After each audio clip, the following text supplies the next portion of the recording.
There we go. We fixed the issue. I fixed it. Hey guys, what is up? Good morning. Good fucking morning, guys. Thank you all for tuning in to the morning show. Monday Night Raw review here for September literally September. My bad. It's October 3rd. This is the Raw recap for October the 2nd, 2017. I apologize for the dead air that you heard for a little bit now, but I just fixed the microphone issue here on OBS. And you can probably hear me now. I hope you can hear me now. There we go. We fixed the issue. I fixed it. Hey guys, what is there you go. You guys hear it now. So, 2 minutes into the review, you'll hear me. I apologize again. I'll probably put up an annotation somewhere in this review to just skip to 2 minutes with some seconds so you can hear me. Holy fucking crap. I apologize again for the delay, for the botches and shit. Like I said, good fucking morning. It is October 3rd, 2017. This is the Raw review for October 2nd. And overall, Raw this past, literally last night, I gotta say, we're getting some build to what I want to say is TLC. We got a new Cruiserweight. We're getting more of the Shield tease. And I gotta say, Mickie James looks hotter for old age, and gotta say about that. But I'm not alone here, guys. As always, it's Steve. It's me. It's Steve, and I'm not alone here. I'm joined here by my brother from another mother here, my co-host for the Monday Night Raw reviews here for the morning show. Do your intro, because I can't fucking do it, bro.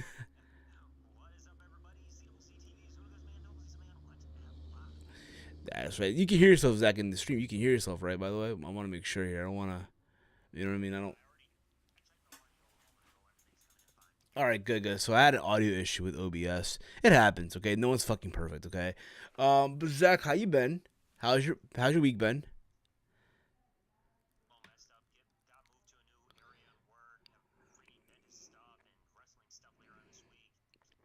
Dude, I've been good, dude. I've been good. I've been chilling here like a villain, if you will. Here, it's Steve, if you will. And I'm just relaxed here. I'm actually spinning my fidget spinner that I got on Friday. Believe it or not, I never had a fidget spinner up until this point.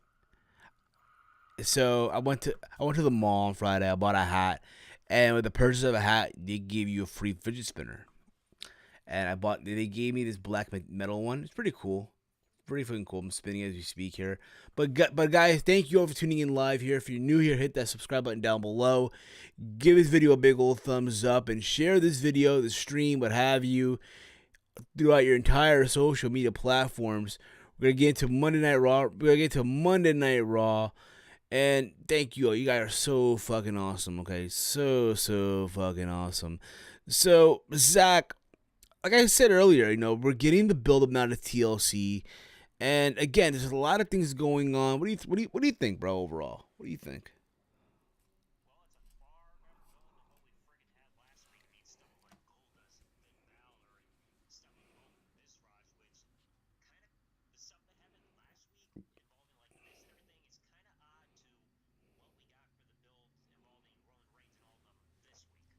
I I gotta agree with you with that. Also, I gotta agree, brother. I really do. But again, guys, comment down below your thoughts as well. If you enjoyed Raw or not, we'd love to hear from you guys down below. All right, so Monday Night Raw kicked off with a moment of silence for those that for the tragedy that happened this past Sunday night, going to Monday morning in Las Vegas, as you already know, the mass shooting that took place. And before I move on to anything else, I want to give my thoughts and prayers and condolences to all the victims out there that were affected by the tragedy from Las Vegas. And again, it sucks to hear what's going on, but I hope everyone at the end of the day can just move on from this, if you will. All right, so they did like the whole moment of silence on Raw, which I thought was very well done, and then we get into a match. We get Braun Strowman versus Seth Rollins, which I'll be honest, when I heard his match last week announced, I thought, okay, they probably put us in the middle of the card. But for what it was a quick open the show. For what it was, Strowman being himself. Seth got some moves in as well. But one thing I'll say for sure, Braun got the win here. So Braun won him with a pinfall after literally hitting the power slam, right? After the match, Strowman continued to attack Rollins, right? Which literally made Ambrose to come out for the save. And then, again, Strowman just beats the fuck out of Ambrose as well. And he literally stood tall and shit. It's safe to say that Braun Strowman can be the number one contender for the tag titles, right? It's safe to say.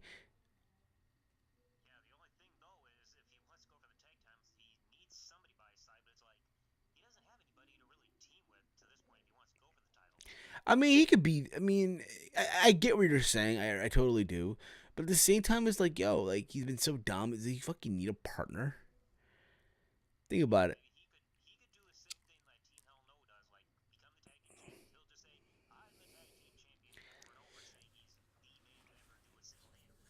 I hear you, dude. Totally agree. Totally agree.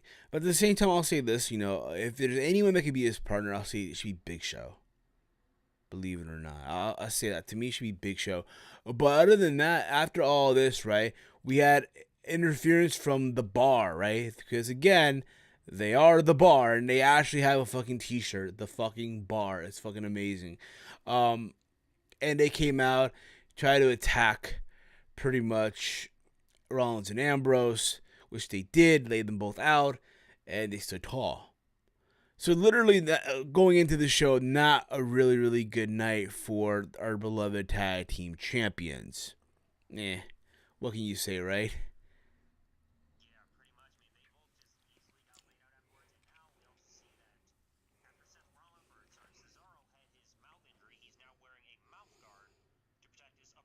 And they came out, tried to attack. And I agree. You did think about it, so I'll say this right now too. I feel like Cesaro with the mouthpiece, he looks such a badass now. Like you think about it, like Cesaro's an amazing performer, all the fuck you want. But him with that mouthpiece on, dude, I'll take it.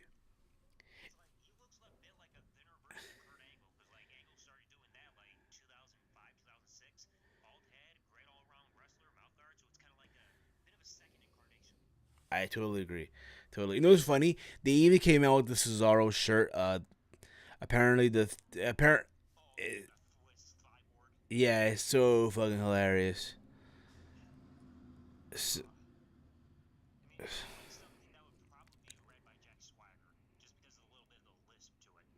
So hilarious, dude. So hilarious. Would I buy it? Honestly, no. But it's so fucking catchy, though.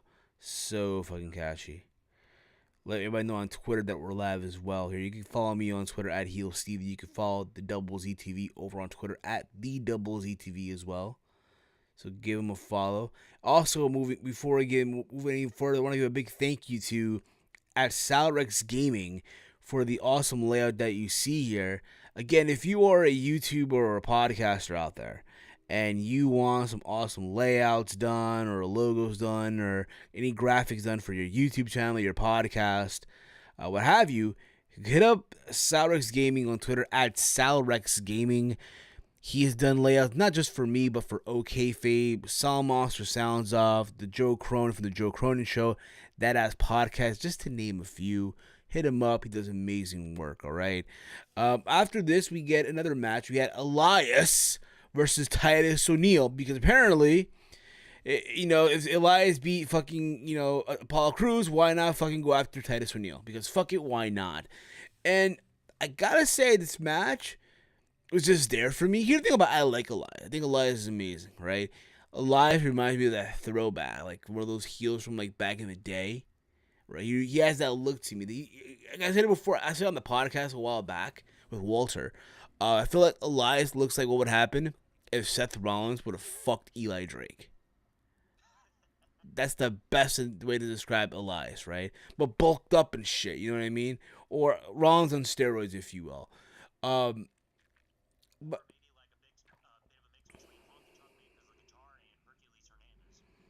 maybe so. Maybe so.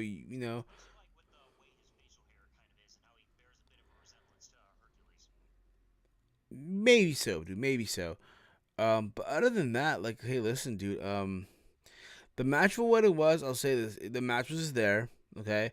But it was all said and done, right? The match again, Elias pinned Titus with the drift after hitting the drift away. But it's one of those things from that. Like I said before, we said blah, blah, blah. We said it a while back, and we'll say it again here. I feel like it's at a point now where Elias needs to start getting involved in these big programs. He needs to have a feud already. I want to see this guy in a fucking feud.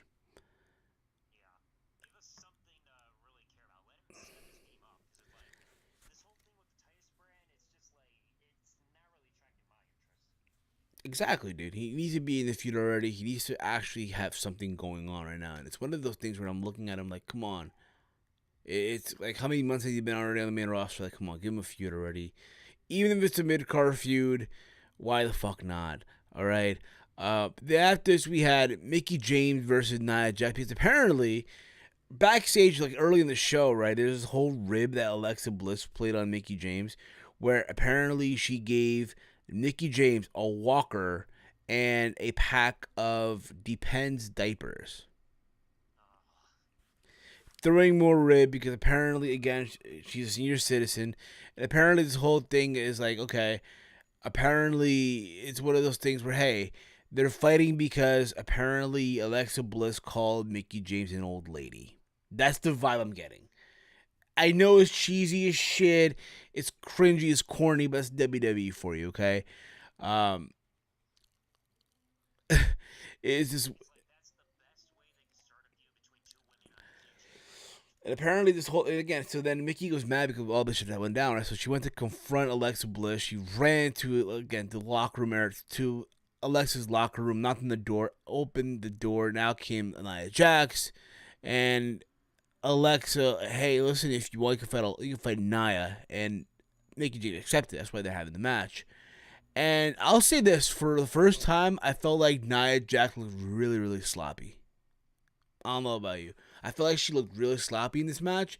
And here's the thing about it: Mickie James is an amazing performer, all the fuck you want, but it's just one of those things where it's like, okay, I've seen her have better matches in the past. And here's the thing about it too: Mickie James can still go. That's a given. She can still go. And they kind of gave this whole thing that, hey, Mickie James was about to beat Nia Jax. And then out came Alexa Bliss. And she interfered, drawing the DQ. After the match, Kurt Angle announced that Mickie James would challenge Alexa Bliss for the Raw Women's Championship at TLC. Here's what I'm happy for. I'm happy that you're not... Because, yeah, there's been talks of Asuka debuting. Asuka's going to debut at TLC. I'm happy to know that she's not going to wrestle at TLC. That's the vibe I'm getting, in case she's not going to wrestle at TLC, which is a good sign. I said it before, and I'll say it again. I did a video on this a while back. You save Asuka's debut, her in-ring debut, for Survivor Series. I get it, yeah, it's kind of like, why have her debut at TLC then? Have her debut all the fuck you want, but have her, anticipated in-ring debut at Survivor Series for the Raw Women's title. That's what I do. All right, but at the end of the day, it's something for Alexa to do against Mickie James. They're gonna have a good match. I guarantee you that. And again, it's one of those things. Hey, you give Mickie James some momentum here. Hey, can she actually do it? Which she probably won't. But again, it's something for Alexa to do before she drops the belt to Asuka.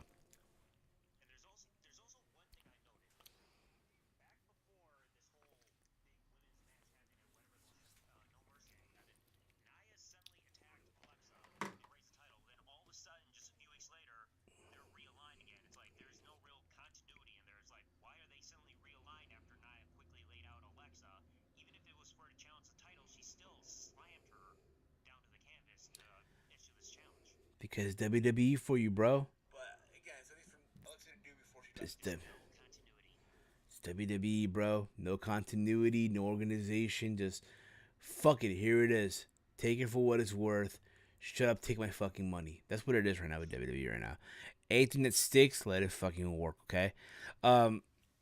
We then had Luke Gallows and Carl Anderson versus Matt Hardy and Jason Jordan. Apparently, this match was announced during a Facebook early on in the show, through social media pretty much, where apparently the Good Brothers called Matt Hardy and Jason Jordan nerds.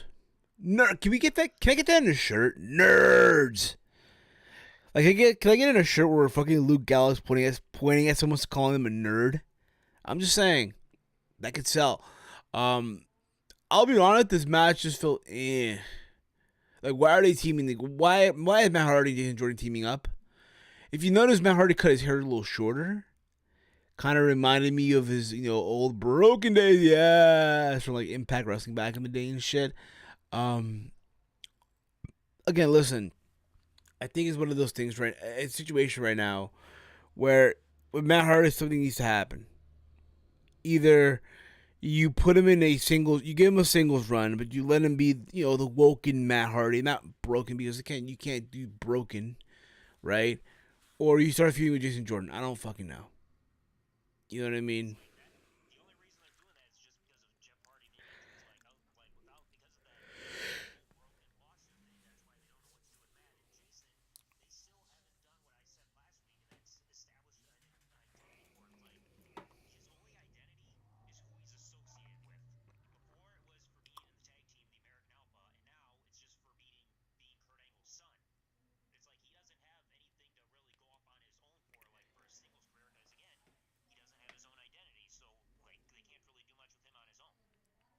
Absolutely.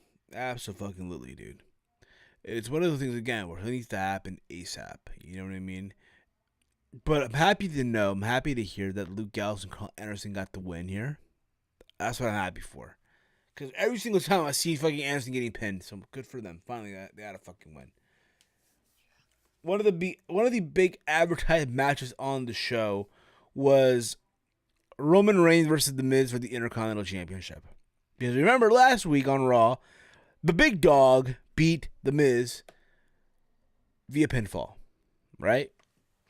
Now I'm pretty sure Zach, just like just like me, you probably thought, "Holy shit, we're about to get a new IC champion." Oh shit! Hold my dick. Someone take my money. Oh damn, it's gonna happen. It was funny, the whole Mr. Day before the match took place. They did a whole like Shield entrance. They came out through the crowd, right? Throw more salt to the wound, if you will. Here, out comes Roman Reigns, and during the introduction, he takes out both Bo Dallas and Curtis Axel with the steel chair. Literally, you didn't think about it, I like that type of like badass. You give me badass Roman Reigns, not giving a fuck, just beating the fuck out of people, whatever the fuck he wants. Then give me that. I'll take that. You know what I mean? Exactly. You know, and it's of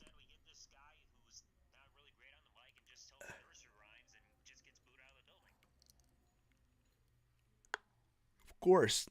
It's again the match for what it was. I'll say it was a very good match. Who would have thought, right? They had a very, very good match. Um, uh, Fucking Roman Reigns kicked out of the fucking skull crushing finale. Miz kicked out of the Superman punch. He was about to go for the spear, and out comes the fucking bar.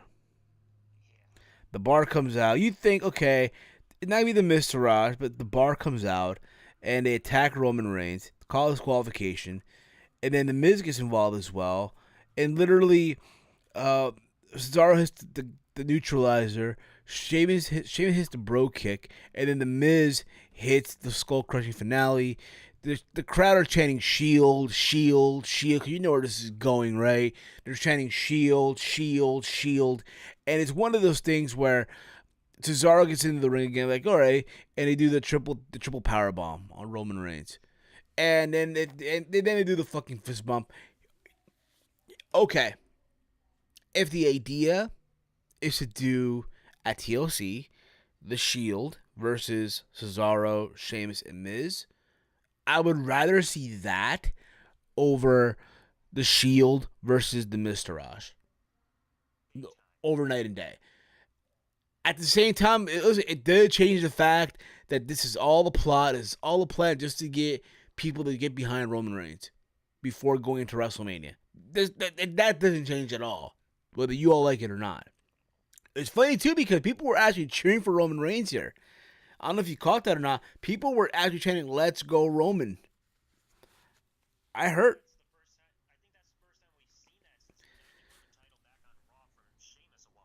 And yeah, dude, and in Denver, in fucking Denver as well. Let that marinate for a minute. It's in fucking Denver, okay. But overall, listen, I guarantee you, listen, it all makes sense to when you think about it. It all makes fucking sense, right? Here's the Bar who had a problem with fucking Rollins and Ambrose, and here's the Miz who has a problem with Roman Reigns. Put them all together in a nutshell. Listen, this will be in a nutshell. This could be just a filler tag, a 6-person tag on any given night. But you gotta remember this too. Brock's not gonna be around, nor is Cena. So you gotta do something to get people, talking it on the Raw brand. And in essence, the Intercontinental Championship, it gets elevated. There's focal point. There's focus now on the Intercontinental Championship since Brock is gone. Put it this way, right? The Intercontinental Championship is getting more TV time than fucking Jinder in my balls, dude. Put it that way, okay? Put it that way. But again, it'll probably be a good match, and I can't wait to see it at TLC if it does go down. And then we get Finn Balor who comes out, and Finn Balor being Finn saying this is Balor Club because again, Denver is Balor Club. He talked about Bray Wyatt and this and whatnot. And Bray interrupted, appeared on the Tron, he challenged Wyatt to bring the Demon for a rematch. And it promised. And this is what happened. So again, then Bray Wyatt interrupted on the Titantron. And he talked about how he challenged and how he challenged Wyatt to bring the Demon for a rematch and promised he'd show his true face during the match. Wyatt promised Sister Abigail, then appeared to transform into her. He literally put a sheet over it. It's funny too. One of the girls, right? I think for the Mae Young Classic. I don't know if you caught this or not. I don't know if you caught it. What was her name again? Fucking hell. She's in the Mae Young Classic this year. Hold up. We're gonna find it right now. Sage Beckett. There you go. Sage Beckett. I don't know if you caught the tweet that she wrote. So apparently, okay. So she wrote this tweet out, right, with the hashtag Raw, and it says, "They're all lies, darling." It's a girl literally in flames. And literally the hashtag Raw. People were jumping. Oh my God, she's gonna be Sister Abigail. Because for a while now we've been hearing about Sister Abigail, right? Listen, I'll be honest. I think it's ridiculous that they're still feuding. I think it's still ridiculous. Okay. However, the promo from Bray Wyatt last night, got me intrigued. Could we finally see Sister Abigail? After all these years of Bray Wyatt mentioning Sister Abigail, are we finally going to see it? Is it possible?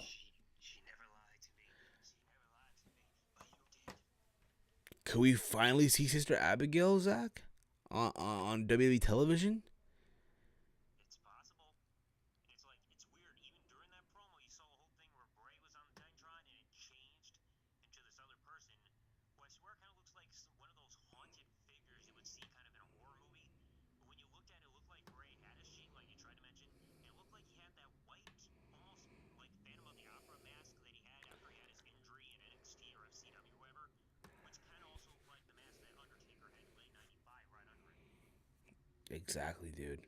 Exactly.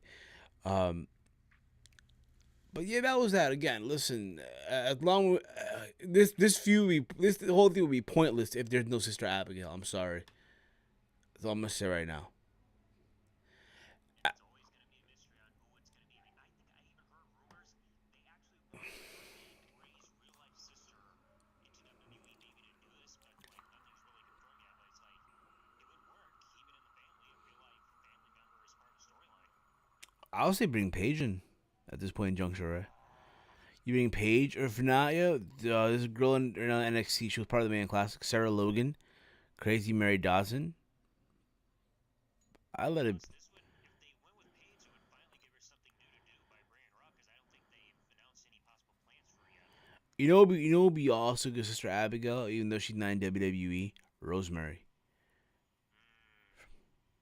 She would be the great sister. I'm just saying. But we'll see where this will go. Again, there's no Sister Abigail. this is pointless. That's all I'm gonna say right now. After this, we get Bailey and Sasha Banks versus Emma and Alicia Fox. Okay, this match was random as fuck. It's cool to see Alicia back out there again. It was cool as fuck. She still has it. And somewhere in this match, Emma did want to make the tag, so she literally jumped off the apron, where then Bailey hit the belly to belly suplex on Alicia Fox for the 1-2-3. Again, I feel like he was just there just to have the women there on the show, but it's like, kind of pointless, if you will, okay? Kind of fucking pointless. And then after this, we get the final segment of the show, dude. Oh, by the way, before we get into that, I want to talk about this whole. So, as you know, it's October. It's Breast Cancer Awareness Month. So WWE every single month, every time in October, they put the middle row pink, and they bring out the women, right? The women that survive breast cancer, right? So they bring out the women. They bring out the ultimate MILF. I don't give a fuck. Listen, I get it. It's again, see what you want, but let's be real about it, yo. Dana Warrior is, without a shadow of a doubt, the ultimate MILF. Let's keep it 100 here. Let's just keep it 100. Jeez. Listen, if there's any news that you want to be leaked right now, it's probably Dana Warrior right now. Let's keep it 100 right now. I don't give a fuck. I'm just keeping it 100. Literally, I'm surprised that freaking What is up, Raheem? What is up? But again, she's just fucking beautiful. Like, seriously, dude. Holy crap. She knows how to keep herself looking good. Exactly. So they bring out the women. She cuts a promo, talk about how Alicia Warrior, what have you. And then they unveiled these women, these replica belts that were, customized women's titles, if you will. And then they had all the women shake the ropes. Okay, I am all for them showing respect to the women. I'm all for it. Don't get me the fuck wrong. But when you have them shake the rope, it's kind of extra to me. Yeah. I mean, at least it was better than the segment that they tried last year with Enzo unveiled everything and then Enzo screwing up the tarp and messing the belts up and everything on live TV. I know. But again, dude, Dana Warrior is arguably right now the ultimate MILF. Fuck yeah, she is, dude. I'm surprised that what was that company that offered Sunny to do porn now? Oh god, that could be any company. What was that? I'm surprised Vivid hasn't really reached out to fucking Dana Warrior. She can make a lot of money on that shit, I'm telling you right now. I know she wouldn't do it. I know she wouldn't do it, but fuck, yo. Especially because of the sake of her kids. Yeah, but damn, yo. But again, seriously, this Dana Warrior is. But anyway, moving right along, okay? Moving right along. We get to the final segment of the show. We had Enzo Amore once again closing the show. So the Cruiserweights once again close the fucking show. Amazing, right? Oh my god. Like, it was like a night and day here, right? So he talks about what happened last week, how everyone can go to hell. Literally, Enzo now is a full-pledged heel. How no one's going to literally beat him. How literally, he offered him a GPS, the same GPS that put, 205 on the map. How he's a star. He sells tickets. He's, again, really made 205 a lot relevant again and shit like that, right? And out come the entire Cruiserweight division with Neville. And they're all literally surrounding the ring. And here's the thing about Enzo, right? I'm not the biggest Enzo fan, but I found it funny as shit how he literally went into roast mode, roasting everyone in that whole. They were literally surrounding the ring with the exception of Tosawa, right? He talked about, listen, if you attack me, if you come in the ring and hit me right now, you all lose your jobs, right? So literally, in a way, Enzo Amore has literally kidnapped the Cruiserweight division. He has it hostage, if you will. He has the Cruiserweight title hostage, just like Team 3D had the X-Division title hostage back in 2008. Remember that? So everyone's like, oh fuck, they can't beat up Enzo Amore.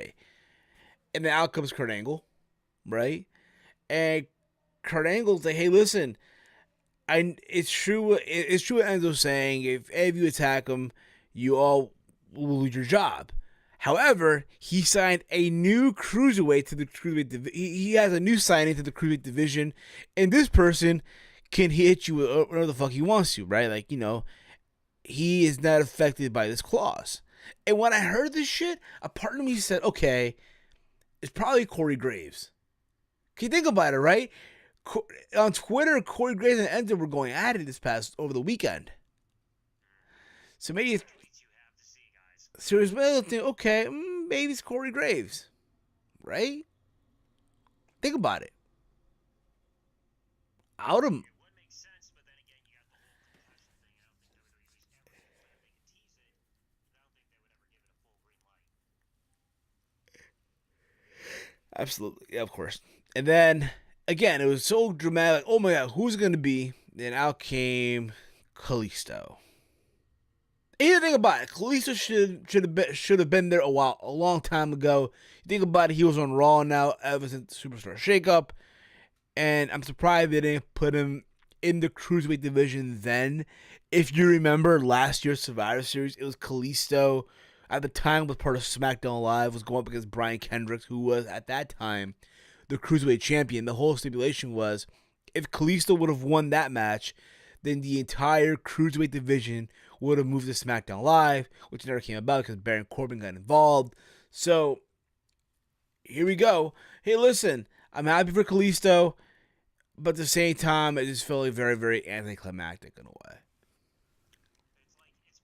It's something for him to do. I mean, really, ever since he lost the United States title, he's only done two things. He got that weird feud with Baron Corbin, and he also got known for being put in the dumpster that got pushed off the stage by Braun Strowman, which was before reenactment when New Age Outlaws did it to Punk and Foley back in '98. So, Yep, absolutely, Zach, absolutely. and plus, when he freaking came out, he looked like a mix between the Yellow Power Ranger and one of the Dragon Ball Z characters. Yeah, man, absolutely. Like a Cyberman for some fucking reason. I mean, hell, I think if Kalisto wants to do something entertaining, instead of doing the whole Lucha Lucha thing, come out to the Mucho Lucha theme song as your entrance theme. That'll get me to buy a Kalisto t-shirt. So is he the flea all of a sudden? He's the fucking flea? He could be a Flea, he could be freaking Ricochet or any of them. It's like, it would be a funny freaking entrance theme to put there instead of Lucha Lucha, you hear Mucho Lucha. Word. I believe that. I believe that 100%. And then you did that close the show, but no. We go right to the locker room areas. Roman Reigns, the big dog, just sitting there, healing up his wounds from the beatdown that he got. And then out of nowhere, in comes Dean Ambrose. And then in comes Seth Rollins. And they all nod their heads, okay. Shit's gonna get real. The Shield is sort of back. Right? Teasing, it's like no words were even uttered. You can tell just by the body language what's to come. Yep. Sierra, Hotel, India, Echo, Lima, Delta, Shield. I don't think we've really seen a segment like that since like Undertaker or Triple H pretty much confirmed everything for WrestleMania 27. Yep. Indeed, man. And that was Monday Night Raw. Again, a show that I thought it was solid for what it was. There's some things that I just scratched my head to, but again, there's some build up to TLC coming up in a couple of weeks, and I can't wait to see what's gonna go down, Zach, for next week when we have the Miz TV with apparently the Miz and the Bar, and maybe just maybe will the Shield, finally reunite? Will Sister Abigail finally get? Will we get more detail about Sister Abigail? That's the question. We'll see, dude. We'll see. Zach, let them know where they can find you, dude. Alright, if you guys would like to find me, you can find me anywhere. Just look up TheDoubleZTV, whether it's Facebook, Twitter, Instagram, YouTube, anything like that. You can find me on there, or search for me on any of those, you'll find me. That's right, guys. Check him out. It's amazing stuff. You can follow me on Twitter at HeelSteven. You can also follow me on Twitter at HeelSteven. If you're on this channel right now, hit that sub button down below. Also, go check out, again, if you're a YouTuber or a podcaster, if you're into graphics, what have you, layouts, logos for your podcast, your YouTube channel, go hit up Salrex Gaming on Twitter at Salrex Gaming. He has amazing, amazing layout designs. He's done designs for myself, for OKFabe, the Solid Monster from the Solid Monster Sounds Off, Joe Cronin from the Joe Cronin Show, and Badass Podcast, just to name a few. So go hit him up again. Does amazing stuff. And we'll be back next week. I'll do a SmackDown Live review probably tomorrow morning. I don't know yet. Depends how I'm feeling. And yeah, guys, I also have this week coming up as well, my Hell in a Cell predictions coming up. So make sure you're on this channel, you're subbed, you hit the bell icon, be notified when that video drops. And yeah, I'm Heel Steven, TheDoubleZTV. We'll be back next week for more. We are out like Janice Titties. And yeah, it's all about the Roman Reigns this time. I believe so. The Roman Reigns, people. All right, yo, we're out. Like, Bria!